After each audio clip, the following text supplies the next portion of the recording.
augmenter votre rentabilité? Comment réduire vos coûts? Comment augmenter vos ventes? Ce sont certainement des questions que vous vous posez au quotidien. Aujourd'hui, je suis en présence de Gaëtan Lonel, président et fondateur de Dinabuy, qui fête aujourd'hui ses 10 ans et qui va répondre à ces questions en vous donnant de précieux conseils pour justement augmenter votre rentabilité. Gaëtan Lonel est fondateur et président du réseau Dinabuy, qui donne à 90 000 entreprises aujourd'hui accès à des services jusqu'à présent réservés aux grands groupes. Dinabuy, c'est une centrale d'achat, un réseau d'affaires et un CE externalisé. Gaëtan, bonjour. Bonjour Marie. Alors, Gaëtan, nous avons aujourd'hui une vraie problématique avec cette crise et cette problématique pour les entreprises de savoir comment on augmente sa rentabilité. Vous avez vraiment des services qui sont liés à cette problématique-là, qui sont faites. Dinabuy, c'est 30% de croissance. Vous fêtez aujourd'hui les 10 ans de Dinabuy. On est donc dans un événement qui s'appelle Dinabuy Connect. Est-ce que vous auriez des conseils à donner à des entrepreneurs pour pouvoir, je dirais, s'inspirer de votre réussite et de ce succès? Quelles sont, selon vous, vraiment les problématiques auxquelles ils sont confrontés et comment les résoudre? Pour moi, ce qui est très important pour un chef d'entreprise, c'est il doit savoir s'entourer. Ça, c'est pour moi, c'est le point le plus fondamental. S'entourer d'un bon expert comptable, s'entourer d'un bon banquier, et éventuellement aussi d'un bon avocat. Savoir s'entourer, c'est la possibilité d'avoir quelqu'un qui va gérer les problèmes pour vous, et aussi quelqu'un qui va avoir un regard extérieur, une expertise et une expérience qui va vous aider dans votre réussite demain.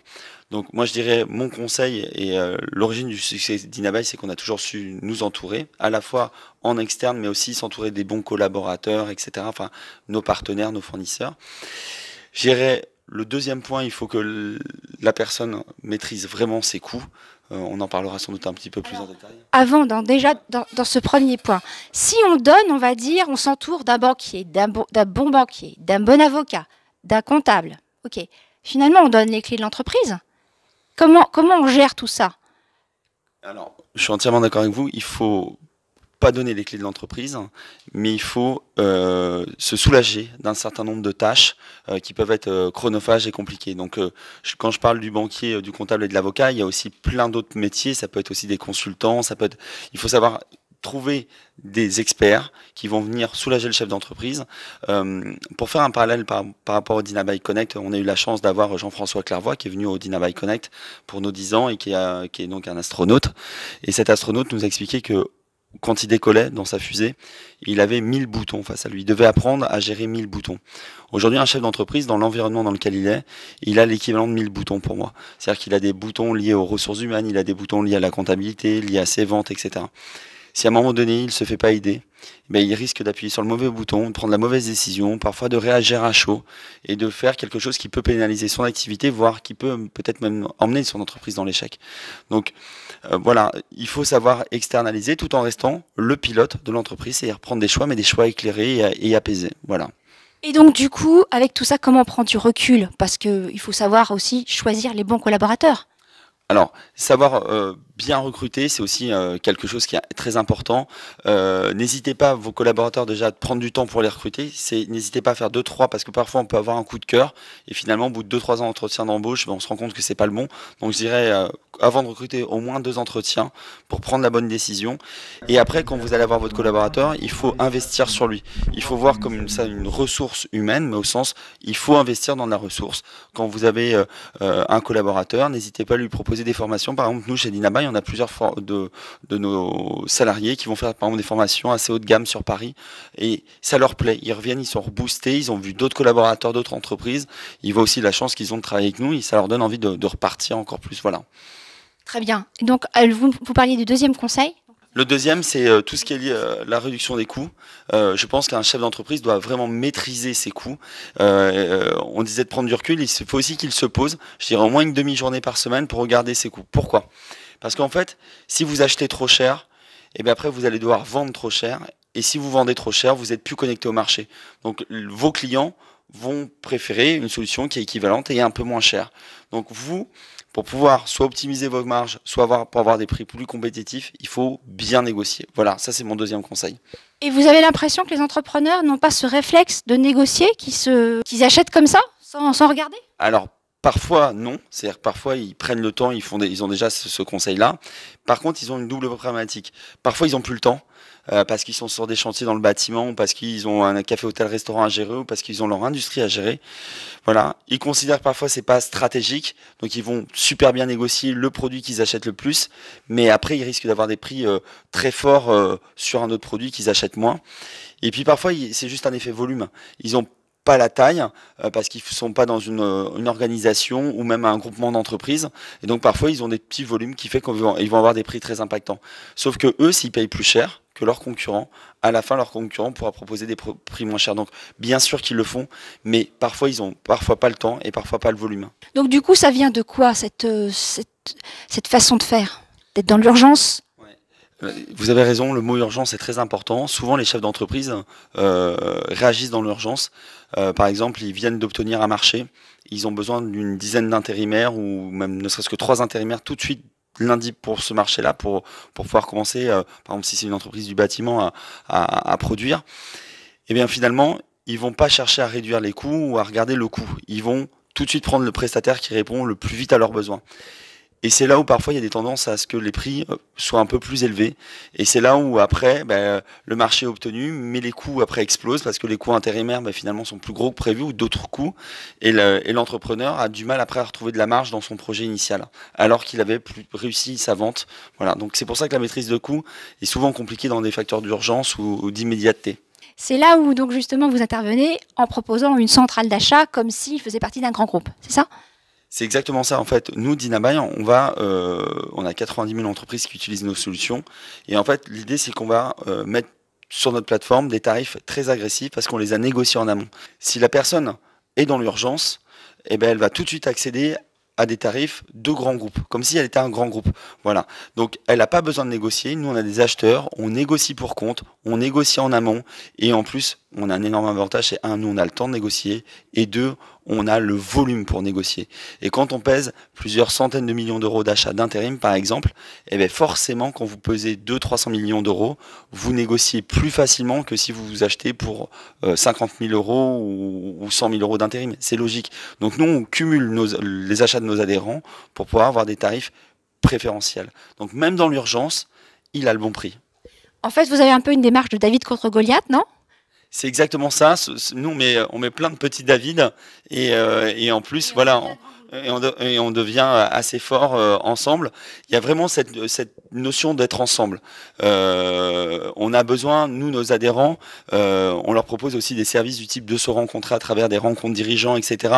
On crée beaucoup d'humanité et on a besoin à ce qu'ils se cumulent dans les achats, mais aussi dans la vente de leurs produits, ils puissent vendre les uns avec les autres. C'est exactement ça, c'est soyons unis, plein de petits poissons. Je dirais, nous, on est un peu des petites sardines, et nous, on se met plein de petites sardines côte à côte, et à la fin, les gens ont l'impression que c'est une grosse baleine.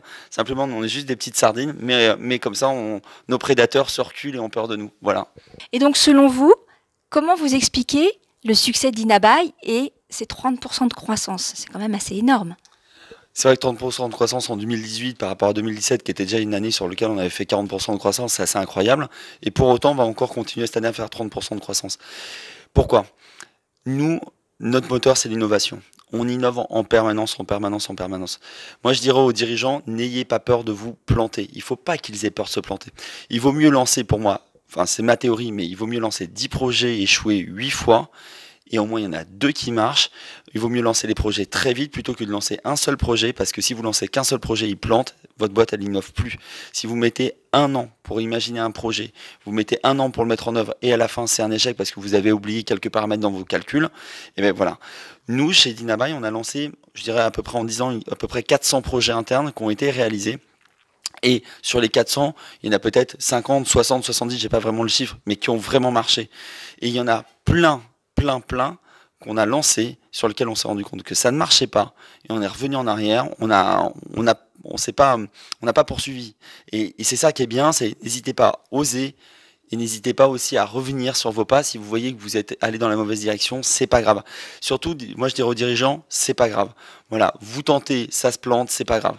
Mettez pas beaucoup d'argent, mettez pas beaucoup de temps, tentez, soyez innovants, soyez astucieux, trouvez les bonnes astuces. Voilà mon conseil. Alors, Gaëtan, quand vous dites qu'il faut oser, qu'il faut savoir aller de l'avant et ne pas avoir peur de se planter, ça sent le vécu? Est-ce qu'il y a quelque chose que, justement, comment vous avez mené vos projets et justement, aujourd'hui, vous vous êtes dit, voilà, heureusement qu'on est allé, on n'a pas eu peur de se planter. Qu'est-ce que vous avez vécu à ce niveau-là? Il y a eu pas mal de projets faits chez Dinaby. Moi, j'en ai peut-être un qui me vient particulièrement à l'esprit, c'était tout ce qui était le comité d'entreprise externalisé pour les TPE-PME, ce qu'on appelle chez nous Dinaby salariés. L'idée, c'est d'offrir aux salariés les avantages comme un grand groupe aussi, sur la partie achat du collaborateur, pour fidéliser le collaborateur. Ça, c'est un projet qui a été extrêmement laborieux. Ça a été assez compliqué parce que parfois, on n'adressait pas très bien le marché, etc. Et pour autant, on a persévéré, on a fait des pivots un petit peu parfois dans notre business model, on s'est remis en cause, on a étoffé l'offre, on a amélioré, on a rebondi. Et c'est vrai qu'aujourd'hui, ça marche. Et on se dit, heureusement qu'on a persévéré, heureusement qu'on a osé, parce que sinon on n'aurait pas eu cette offre-là. Il y a eu plein de nouvelles choses. Si je peux me permettre, on vient de présenter à l'instant en plénière un truc assez incroyable. Dinaby, on vient de l'annoncer, on sort notre marketplace, donc une place de marché sur lequel tous nos adhérents maintenant peuvent vendre et tous nos adhérents peuvent acheter. C'est assez colossal. Et on a, par exemple, ce projet-là, il a été lancé le 1er novembre 2018. Il est lancé aujourd'hui, enfin ça fait une semaine maintenant que le projet est une réalité. On communique dessus que depuis aujourd'hui, c'est tout nouveau. On vient de communiquer là en plénière sur ce sujet-là. Mais la marketplace, c'est clairement ça, c'est ce type de sujet. On a trouvé ça innovant, incroyable, et on s'est donné d'énormes moyens. On a mis pas mal de ressources internes, mais on a réussi à créer une marketplace. Voilà, c'est assez dingue. Donc, oser, tenter plein de projets. Nous, chez Dinaby, c'est l'innovation, l'innovation, l'innovation. On pense énormément, on pense au siège, beaucoup à l'innovation, et dans nos agences, on est plutôt orienté sur le réseau, l'humain, faire se connecter nos adhérents. Donc voilà, l'humain, c'est les agences, et au siège, c'est de l'innovation. Alors du coup, juste une question, comment savoir quand il faut renoncer parce que le projet n'aboutira pas ou quand il faut persévérer? Alors je dirais surtout, déjà, est-ce que financièrement vous êtes capable de durer? Si la réponse est non, moi j'ai vu, je vous assure que j'ai vu plusieurs chefs d'entreprise remettre à chaque fois au pot dans un truc qui partait très mal. Et j'ai vu notamment un chef d'entreprise une fois hypothéquer sa maison et se mettre dans des difficultés assez incroyables parce qu'il y croyait à son idée. Non, si t'as pas les ressources financières, arrête. Trouve des investisseurs, prends quelqu'un qui prend le risque à ta place, mais remets pas au pot. Tout ce qui est love money, etc., va pas demander de l'argent à tes grands-parents ou à tes parents ou à tes enfants. Moi, je suis pour plutôt chacun son rôle. Il y a des banques pour ça, etc. Donc, moi, je dirais arrêtez si financièrement c'est compliqué. Il faut savoir arrêter si finalement vous vous rendez compte tout simplement qu'il n'y a pas de marché. Et troisièmement, si ça vous pollue l'esprit. C'est-à-dire que si ce projet-là commence à être anxiogène pour vous et vous êtes plus capable vous avez après la tête dans le guidon et vous savez plus réfléchir, etc.